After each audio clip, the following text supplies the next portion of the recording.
Good morning. Good morning. Good morning. Good morning. Good morning. I know I may not have very many people coming on. And forgive me this morning. I am a little bit under the weather. No COVID, but just sinus issues. Ooh, it's kicking my tail. Sinus and allergies all at the same time.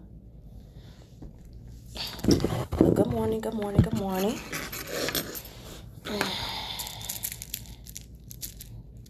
Oh, my job don't kill me. I am at work. But I had to do this. Please come on in. Come on in. All right. Hold on, I'm about to play with this a little bit.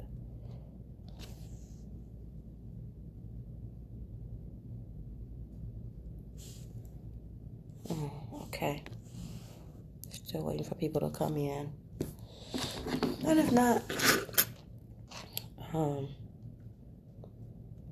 just listen. So, I decided to do this live today, which I'm still a work in progress in getting this going because I really want you guys to rise with Phoenix. But today I decided to do a video, and it's kind of spontaneous at the moment because I've had a few people make comments about the Bill Cosby situation, about him being released. I know that there are a lot of people that are in support of this man, and I get it, and I can see why they would be. I will not take anything away from what he has done for the black culture. That is evident, especially if it has spawned in a way that is enlightened, enhanced, or better the black community, or better black people in any form or fashion. Giving them something to look forward to. But let's talk about behind the scenes. This man was just released for prison. Let's be clear, he was not at all exonerated for his actions. And I think people fail to realize that he admitted to some of the things that he did. The crazy part is that, you know, I think people leaned on the part because it was the length of time, the time frame that these women reported it. What is it called? It was out of the, oh my goodness, it's at the tip of my tongue. But the time frame that it was reported, yes, sometime years had went by.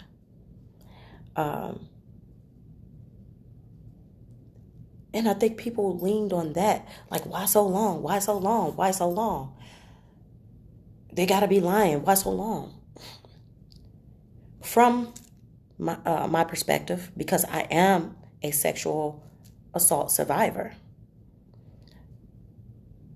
it doesn't matter how long.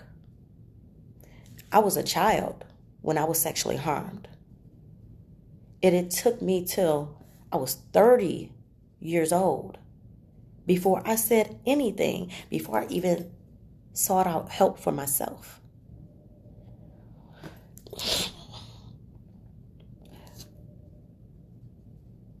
Somebody else made a comment when I addressed one of my so-called friends about the situation and how they were insensitive about it. I spoke with them directly and told them how I feel about it. And they were saying, well, I'm not trying to debate with you, but, you know, that is a long length of time. It's like, why would they wait? I would never want to understand where you're coming from.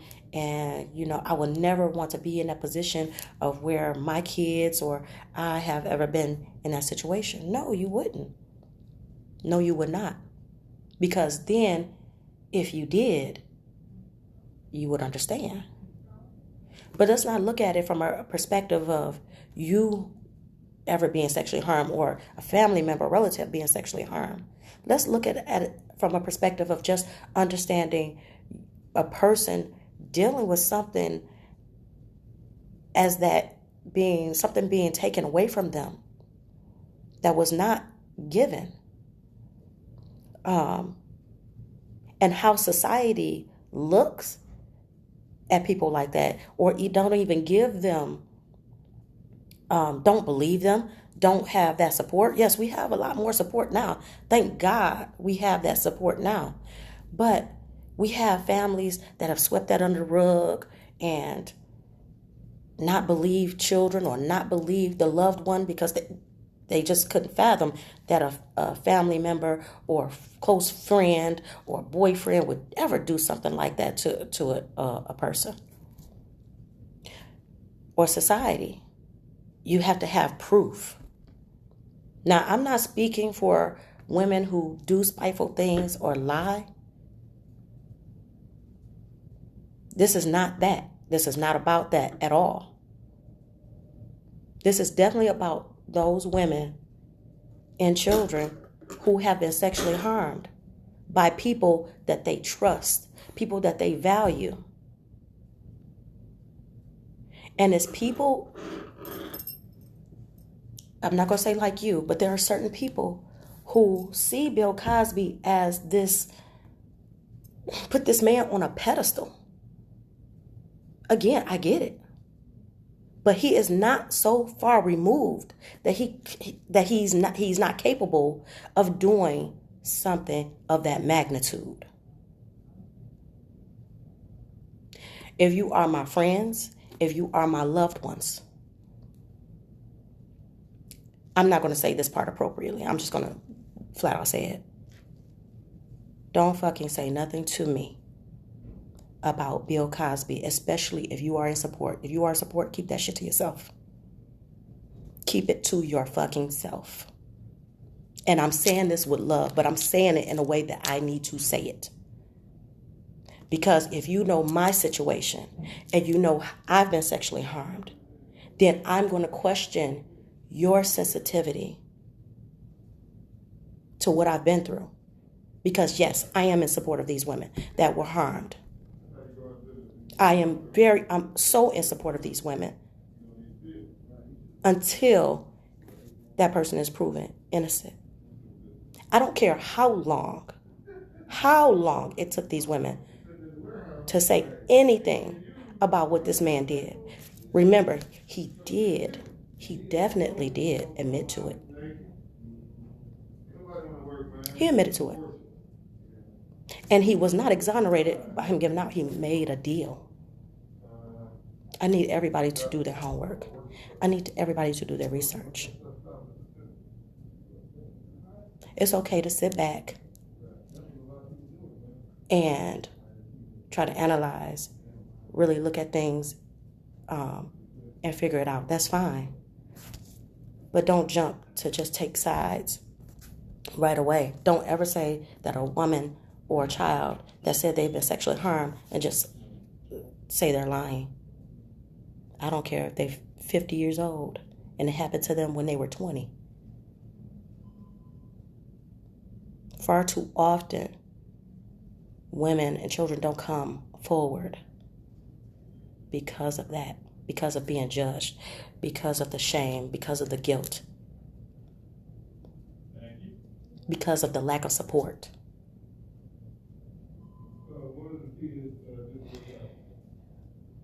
I love you guys. I love my family. I love my friends. But this is a sensitive area. And I have decided when I was younger and people would make certain comments about people being sexually harmed and be dismissive or insensitive about it, I used to just shut down, didn't say anything. As I began my own healing journey, I still didn't know how to respond, but I began to respond defensively or being argumentative. I had to reach out to two different people who I respect. I have a plethora of people that I respect for different reasons, different levels. But these two particular people, I had to reach out, and I'm going to name them Kalima Johnson and Elise Goldberg. And I reached out to them to discuss how. One, I discussed with one person on, because they identify with what happened. They've been through it. And so I asked one person, do you get these responses from your friends, and how do you respond? And her direct answer is that she get it all the time. But if they are your friends, you have to educate them. You don't always have to lash out. You don't always have to, be angry about it. But educate them, because maybe that's what they need. And she also said, but there are some people that want to just be right, and they don't really care about the harm that was done to people. And she had a point. The other person, I went to her because she always gives me some direct lead-in ways on how to approach it. And, both of them were apologetic that they felt they needed to apologize to me for going through the things that I've, went through, but apology wasn't needed. I respect that, but apology wasn't needed. I need to thank them, though, for giving me the direction that I need to go in. And that was to educate and directly say something to the friends, that the people that are supposed to be my friends. Far too often, I kind of leave things blowing in the wind or shut down or let it go. And that's not always the way to go. In this aspect of sexual harm, I cannot allow myself to be quiet anymore. I cannot allow myself to shelter myself from it, especially if I call myself having these so-called friends that are going to be around me and I'm going to be around them. I have to be direct. I have to be upfront. I have to educate, and hopefully they will respect that. They will respect me as much as I respect them. Again, I'm not expecting them to, if they want to continue to believe what they believe, that's fine. But respecting me means not being insensitive to what it is that I believe, or being insensitive to what I've dealt with.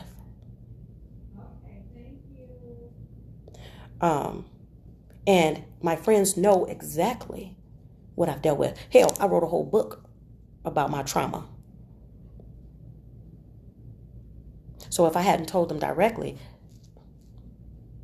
I have a book about it. But I'm pretty sure if they're close friends of mine, they know. I opened up my whole world to my life to the whole world. Again, this is not a moment to bash, but hopefully I am educating others. It is okay to say that what this man has contributed, Bill Cosby has contributed to society, was great. Bravo. But he was a character also. And just like many people do, they wear these masks. They're characters. Behind closed doors, he was somebody totally different, who did not respect women or their bodies. He took, he stole. He tore down some of these women emotionally. He betrayed their trust.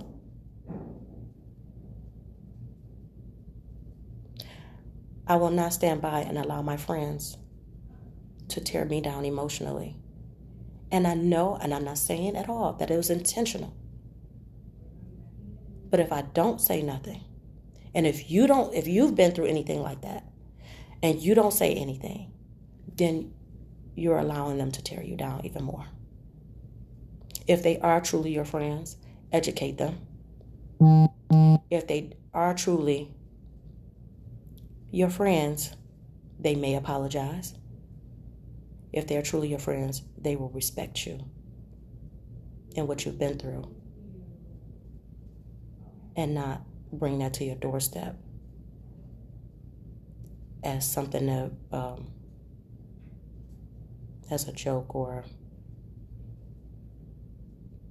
like, yeah, we needed to believe this man, even though after he said already that he did it.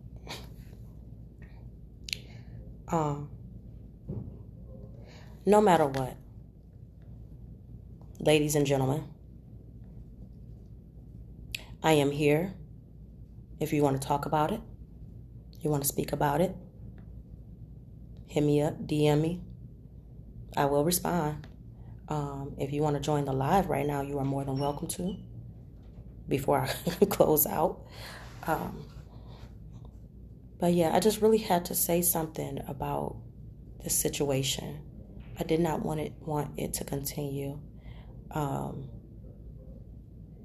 I am going to make a post about it later on. Because I want people, I don't want, like I said, if you believe that he's innocent, by all means, I'm not mad at you. But just don't bring it to my doorstep. Not to, especially after he admitted that he did it. No, don't bring it to my doorstep. Respect me, and I will respect you. And that's all I have to say about that. Thank you guys for listening this morning. We'll talk soon.